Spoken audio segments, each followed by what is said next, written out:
నమ్మకమైన సాక్షియు, మృతుల్లో ఉండి ఆది సంభూతుడుగా లేచినటువంటి వాడును. చూసారా? అంటే మృతులుగా లేచిన వాడు కంటే ముందు ఆయన మృతులుగా లేచాడు, మనకు తెలుసు కదా. అందుకొరకు మనం అందరం ఇక్కడ కూడుకున్నాం. మన విశ్వాసానికి ప్రాధాన్యత, ప్రాముఖ్యము, బేస్ అంతా కూడా అదే.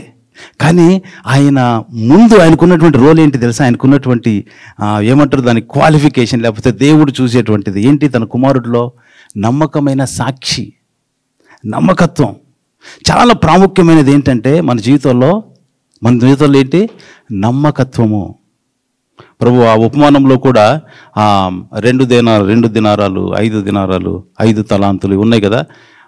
ప్రభు తిరిగి వచ్చినప్పుడు వారికి పిలిచేటువంటి పేరేంటి? ఎవరైతే ఉపయోగించుకుంటారో, ఎవరైతే దాన్ని వ్యాపారం చేసుకుని దాన్ని అభివృద్ధి చేసుకుంటారో వారిని ఏమని పిలుస్తాడు దేవుడు? బలా నమ్మకమైన మంచి దాసుడా కదా. నువ్వు చాలా సంపాదించావు, నువ్వు చాలా పెద్ద పెద్ద గొప్ప కార్యాలు చేసావు, అది కాదు. దేవునికి కావాల్సింది ఏంటంటే నమ్మకత్వము. మనకిచ్చిన రోల్లో మనం ఎలా ఉన్నాము అంటే ఏంటి? నమ్మకంగా ఉంటే ఆటోమేటిక్గా డెలివరెన్స్ వస్తుంది. That is what it is. ఇక్కడ 10 దినములు నీకు శ్రమ కలుగును, కానీ నమ్మకంగా నువ్వు ఉండు. నమ్మకత్వంలో డెలివరెన్స్ ఆటోమేటిక్గా ఇంక్లూడ్ అయి ఉంటుంది. ఎందుకంటే ఆయన నమ్మకమైనటువంటి సాక్షి. ఇందాక కూడా లక్కీ చెప్తున్నాడు ఏమని వాక్యము? 1 యోహాను 1. ఏంటి ఆయన ప్రధానము కదా. ఆయన లేనిది ఎప్పుడు మనకు చెప్పడండి. అది మనం గుర్తుపెట్టుకోవాలి. ఆయన లేనిది ఆయన ఎప్పుడు చెప్పడు. 1 యోహాను 1:9 ఈరోజు లక్కీ చెప్పిన వాక్యం ఏంటది? మన పాపములను మనం ఒప్పుకున్న ఎడ్ల ఆయన నమ్మదగినవాడు. ఆయన ఏంటి?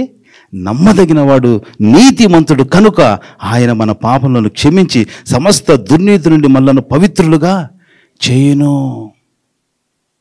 యు సీ ద నమ్మకత్వానికి ఉన్నటువంటి వాల్యూ. అందుకోసమే చూడండి, మనం నమ్మకంగా చేయాలంటే ఇట్స్ నాట్ ఈజీ. ఏదైనా ఒక టాస్క్ తీసుకోండి, వెంటనే శోధన వస్తుంది. ఎందుకు? ఫర్ ఎగ్జాంపుల్ సండే, నేను ఎవ్రీ సండే చర్చికి రావాలి అనుకోండి, నెక్స్ట్ సండేనే వస్తుంది శోధన. మీకు రాలేరు. మీరు ప్రార్థనలో ఏకీభవించాలి, ప్రార్థనలో జాయిన్ అవ్వాలి, వెంటనే వస్తుంది శోధన.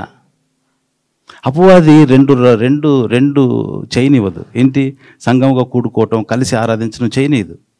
రెండవది నమ్మకంగా నువ్వు పనిచేయాలంటే కూడా చేయనివ్వదు.